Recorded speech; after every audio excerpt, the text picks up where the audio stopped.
अस्सलामुअलैकुम वरहमतुल्लाहि वबरकातुह। उम्मीद है आप सब खैरियत से हो। मैं हूं Younis sir, faculty Luminous Candle secondary educational institute. प्यारे बच्चों, आज इस वीडियो लेक्चर में हम डिस्कस करेंगे class 9th social science chapter 3 और चैप्टर का नाम है इलेक्टोरल पॉलिटिक्स। टोटल आपके 6 चैप्टर्स है पॉलिटी सोशल साइंस में, और ये तीसरा चैप्टर। इसको पढ़ने के बाद आपकी टर्म फर्स्ट कंप्लीट हो जाएगी।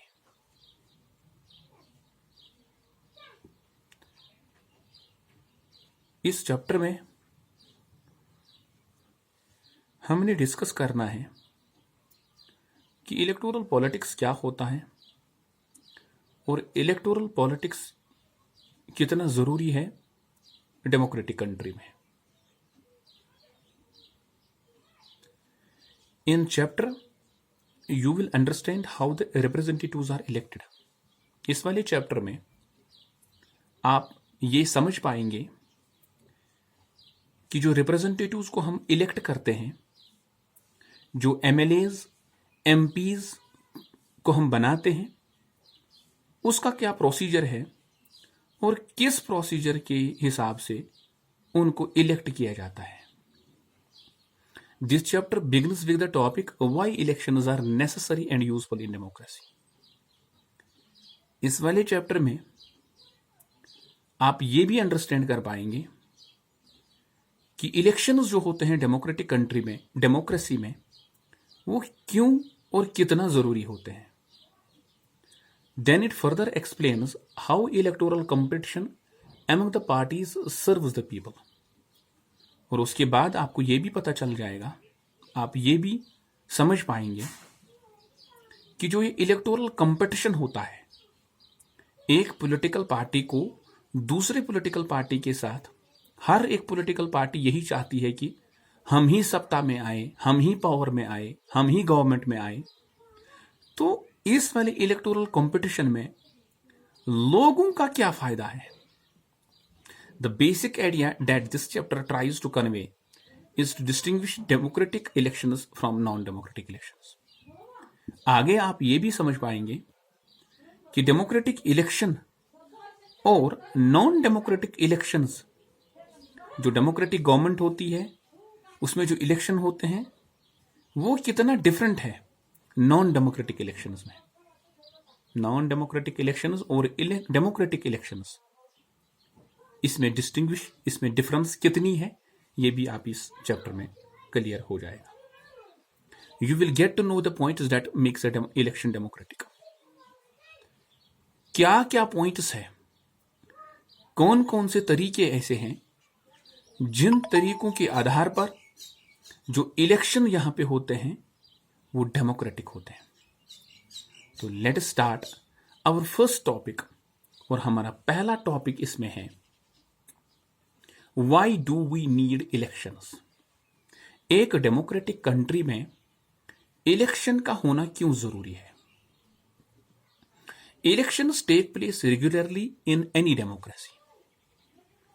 जिस किसी भी कंट्री में डेमोक्रेटिक गवर्नमेंट होती है तो वहां पे डेमोक्रेटिक गवर्नमेंट है, इसका मतलब यह है कि वहां पे रेगुलर इलेक्शंस होते होंगे, क्योंकि डेमोक्रेटिक गवर्नमेंट में जो रिप्रेजेंटेटिव्स होते हैं उनको लोग इलेक्ट करते हैं, और लोग इलेक्ट करते हैं इलेक्शंस से। यानी कि उसका एक बाजाब्ता इलेक्शन होता है जिसमें हम वोट डालते हैं, वोट कास्ट करते हैं, और वोट कास्ट करने के बाद हम अपने रिप्रेजेंटेटिव्स को डेमोक्रेटिक गवर्नमेंट में इलेक्ट करने में कामयाब होते हैं।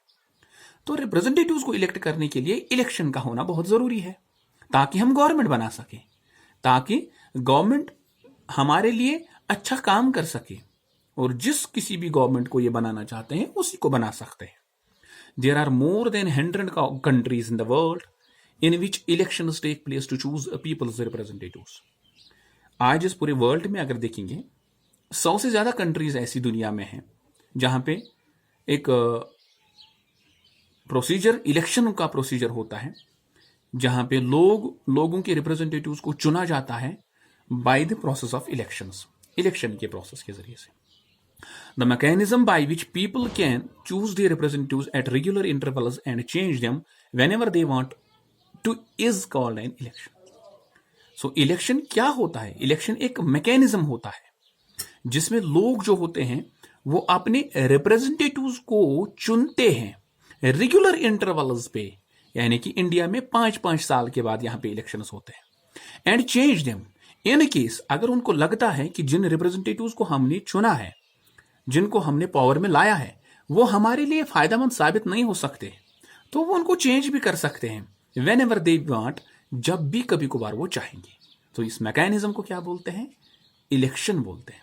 सो इलेक्शन एक प्रॉपर मैकेनिज्म होता है जिसमें लोग जो होते हैं अपने रिप्रेजेंटेटिव्स को चुनते हैं, जिस किसी भी रिप्रेजेंटेटिव्स को वो चाहेंगे, और जो कोई भी रिप्रेजेंटेटिव उनको लगेगा कि वो इनके लिए अच्छा साबित हो सकता है, इनकी खिदमत कर सकता है, तो उस वाले रिप्रेजेंटेटिव्स को इलेक्ट करते हैं. तो इसके लिए एक मैकेनिज्म होता है, उस मैकेनिज्म को बोलते हैं election. In an election the voters make many choices. Election में क्या होता है? एक वोटर के पास बहुत सारे चॉइसेस होते हैं. दे can choose who will make law for them. ये इलेक्शन होता क्या है? यानी कि जो हमने इलेक्शन होता है कि हमने रिप्रेजेंटेटिव को चुनना है, और रिप्रेजेंटेटिव का काम होता है फिर बाद में एमएलए बनता है या एमपी बनता है.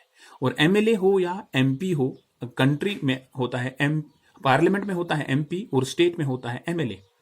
ये दोनों जो होते हैं हमारे लिए लॉ बनाते हैं. तो एक वोटर के पास, जो वोटर होता है, वोट डालने वाला होता है, इसके पास जो चॉइस होती है, इसके ये चॉइस लेके इलेक्शन वोट डालता है कि मेरे लिए कौन लॉ बनाएगा, who will make law for them, who will form the government, who will make law for them. उसके लिए कौन, ये लॉ कौन बनाएगा.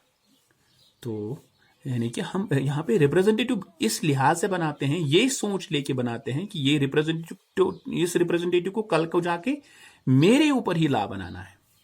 तो ये सबसे पहले अपने जहन में होना चाहिए कि मुझे किस बंदे को चुनना है ताकि वो मेरे लिए अच्छे कानून बना सके. They can choose who will form the government and take major decisions.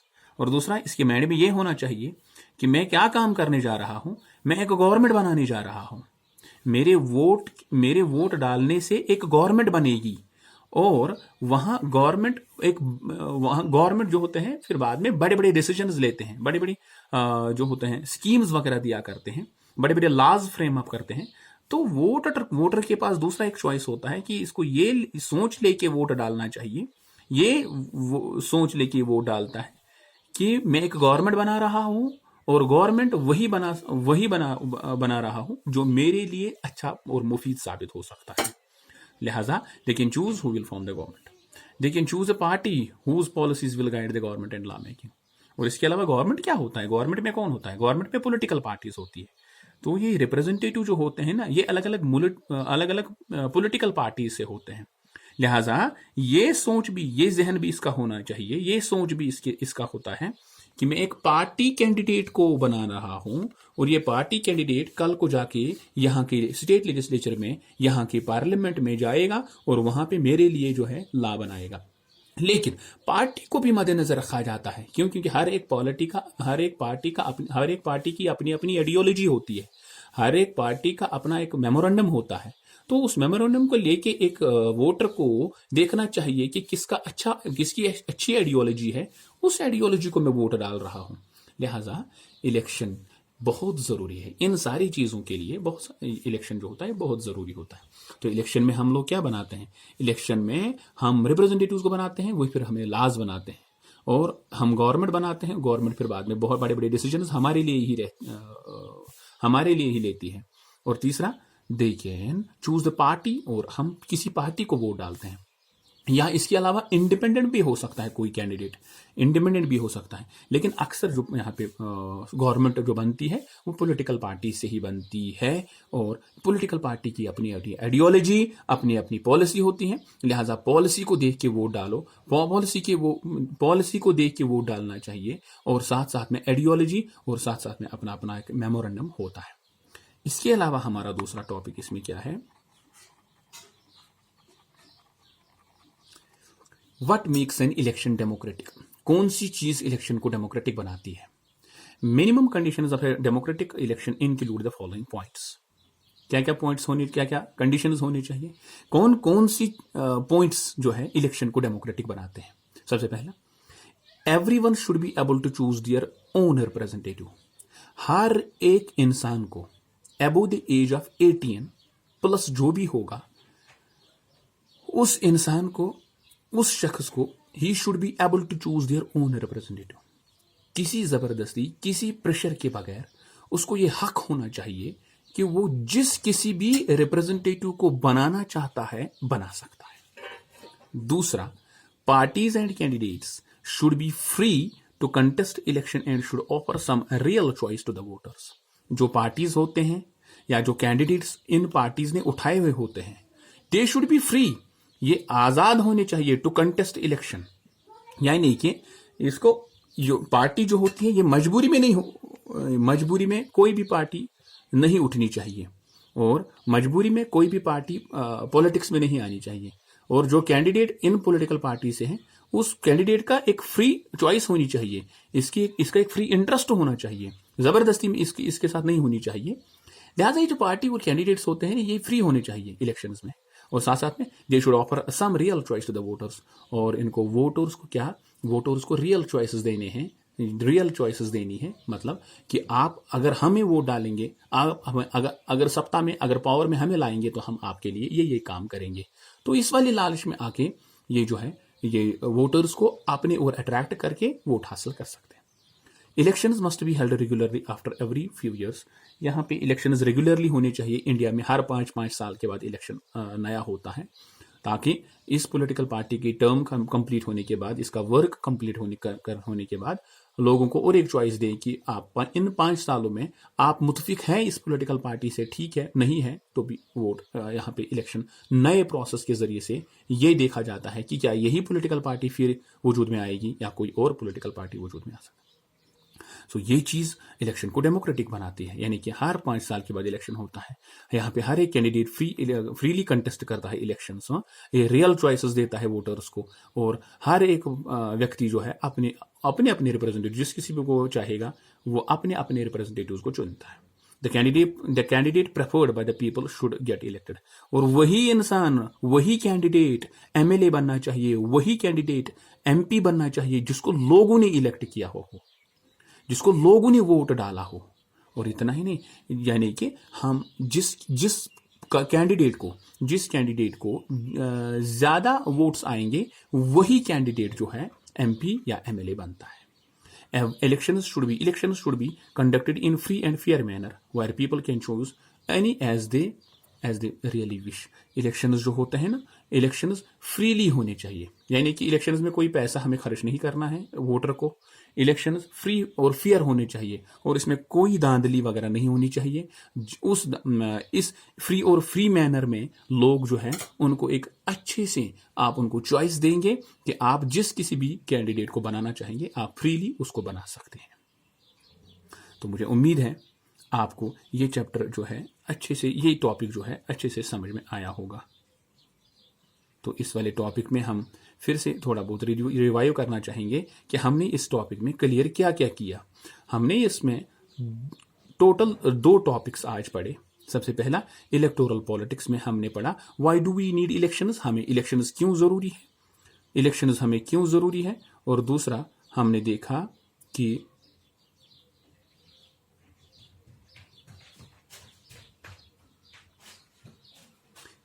कौन सी चीज इलेक्शंस को डेमोक्रेटिक बनाती है। तो मुझे उम्मीद है कि आपको ये टॉपिक अच्छे से समझ में आया होगा। खुदा हाफिज।